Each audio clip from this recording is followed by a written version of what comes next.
Hello மக்களே, இதுதான் வந்து பஜிரோ எஸ்எஃப்எக்ஸ் ஜிஎல்எக்ஸோட கியர் பாக்ஸு. ஸோ டிரான்ஸ்மிஷன் ஃபுல்லாகவே வந்து ஆயில் லீக் இருக்குது.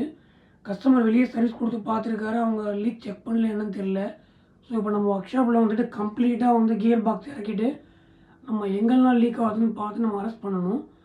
ஸோ நம்ம இப்போது ரியர் சைடில் பார்த்தீங்கன்னாக்கா ஸ்பீடாமீட்டர் சென்சாரில், அப்புறம் 4 வீலர் சுவிட்சஸில், கப்ளர்ஸில், இந்த மாதிரி பேக் கேஸ்லேருந்து எல்லாமே லீக்கேஜ் ஆகுது. பாருங்கள், ஃபுல்லாக ஜாயிண்ட்லாம் கம்ப்ளீட்டாக லீக் இருக்குது.